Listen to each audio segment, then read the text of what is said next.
We are going to move on, though, talk about this problem. We're going to talk about a couple of the new signings that came in. We're going to look at Alex Telles.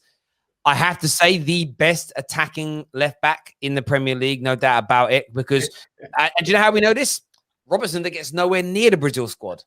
Why hasn't he been Brazil? He's never been picked for Brazil, so how can he be a Telles? That's a fact. Can you not tell us, please, Terry? Because you gassed up Bruno like this, and look what's happened. Just Bruno's been amazing, bruv. It's just Ollie's tactics are dead, bruv. What are you saying?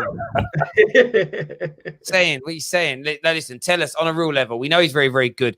Do you think Telles is going to come straight into the team instead of Luke Shaw, or do you think he'll be bled in? Do you think maybe he'll play further forward as like an attacker? What are you thinking, Carl? I've been hammering this kid on YouTube for a little bit now, to be fair. I've been calling Alex Telles a little bit of a myth because, look, listen, you could obviously compare him to Fernandes, not positionally. I mean, the scenario where he's coming in from Portugal. He's got big numbers. Everyone hangs off this 13 goals malarkey that he scored last season, but he's on every set piece, which obviously is a massive advantage for him. So you can't really say he's a goal scoring left back because he's on every set piece. He had a stint in Italy, obviously flopped there. He's 27 years old. Why is he still playing in Italy, in Portugal?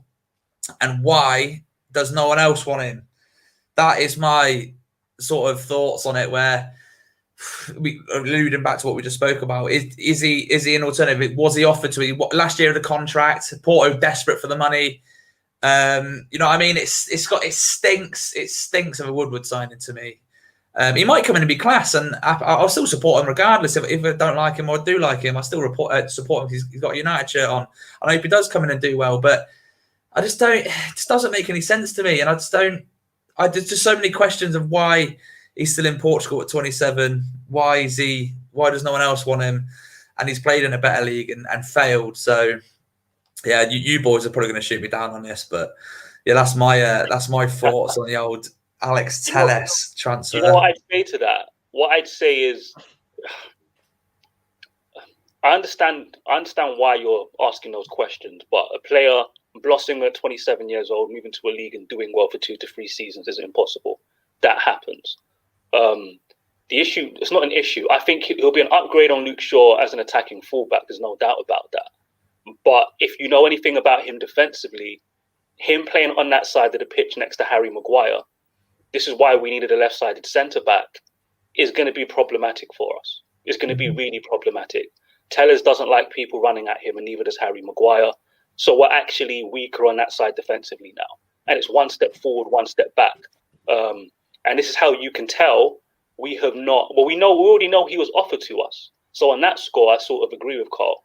And Neeks' point earlier, I've made that point before. You know, who was our target? Who were we scouting? Obviously, he's been offered to us. We looked at the reports because we're in Portugal all the time. We've got scouts that basically live in Porto and Sporting Lisbon Stadium. So he'll bring something to us. Having the option between him and Luke Shaw is better for Manchester United Football Club.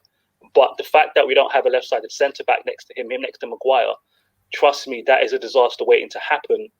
But again, as long as his attacking contribution outweighs any of his defensive weaknesses, then he'll be a good signing for Manchester United. But I don't think he's going to come in and maintain his outputs, the goals, the assists.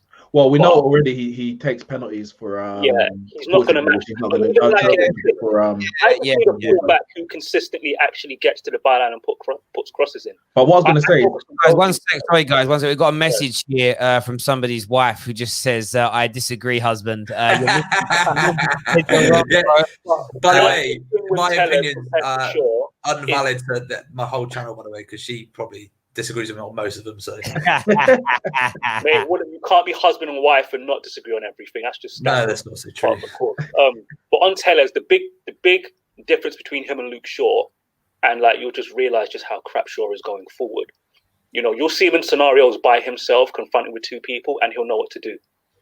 But I think that's why there's a possibility that we may revert to a back 5 much more often than we've seen. He's done it at times, and it generally hasn't worked. If we're going to be completely honest, in some of the big games it has, but I think even in some of the smaller games, because of Telles' attacking abilities, the back 5 with Shaw as the left centre back is a more viable option and less defensive option with a proper left wing back.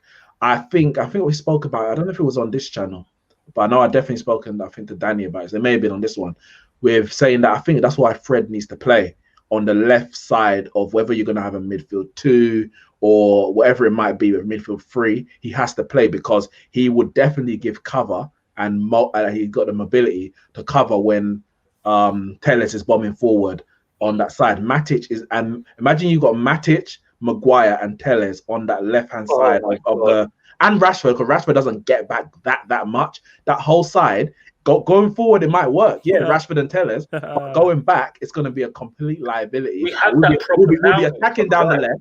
We'll be attacking down the left and hoping that the opposition attack down our right where we've got Wan-Bissaka. So no, we don't. Fred we've got that problem now with Wan-Bissaka, Pogba, and Greenwood down the right-hand side in the 4-2-3-1. Going forward. No, even with the 4-2-3-1 right now, when Pogba's on the right-hand side with Greenwood, and Wan-Bissaka, we've seen he's been caught out positionally.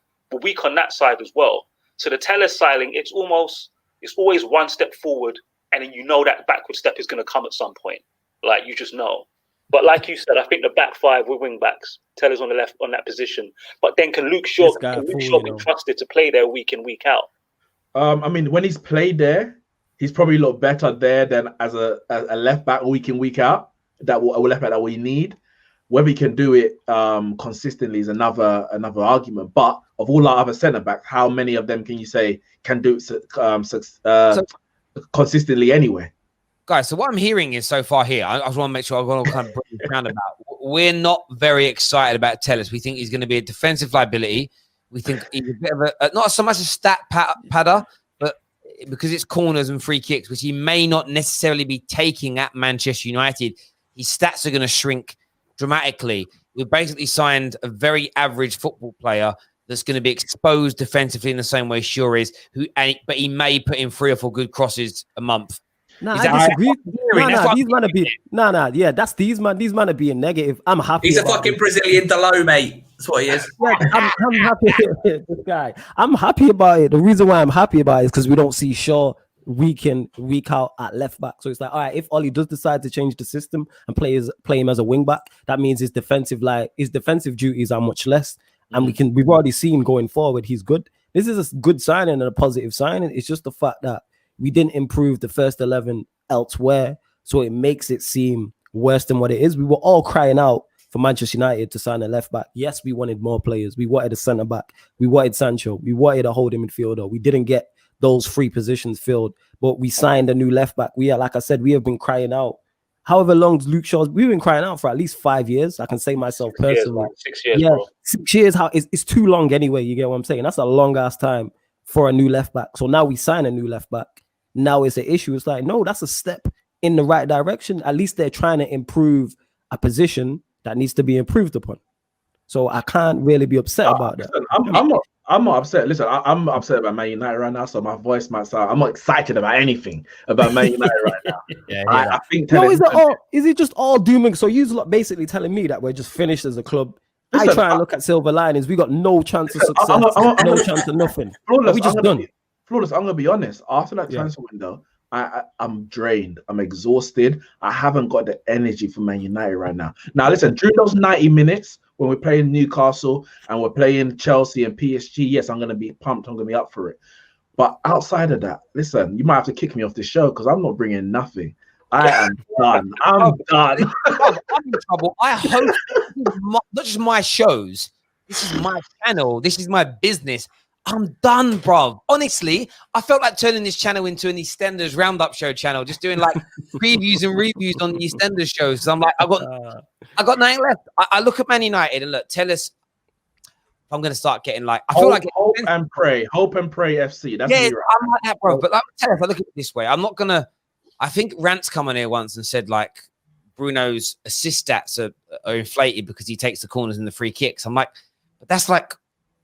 So does KDB, right? So KDB, although he does create a lot of great goals, his stats are added. David Beckham, these free kicks in these corners and he's crossing were like his main 3 things. I don't think we should people go, oh, Rashford only gets more goals than Tammy because he takes penalties. Well, it ain't our fault Tammy's bad at penalties, is it? So I won't take that away from Telles, but I actually think I get your point that his stats won't be as high because he won't be taking penalties here regularly.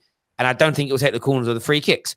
However, I'm watching He his might game. take corners. He might take corners, to be fair. He might take corners with his left peg from one side. He might do a bit of that. It'll be better than Phil Jones on corners anyway. So there you go. That's an improvement. Exactly. What he can do is cross the ball amazingly well from deep. He has that Beckham-esque ability to cross from in between, say, where the 18-yard box is and the halfway line, that area there. We don't have anybody that can cross from that position and make it dangerous. And sometimes you need that because teams play low block against us, and it's almost impossible to get past a fullback and a wide midfielder. And actually, someone like him, as long as you can work him a yard or two of space, he can whip a ball in from there, and it could be dangerous. And that brings us on to the next guy. And before we do the next guy, thank you very much, Zane.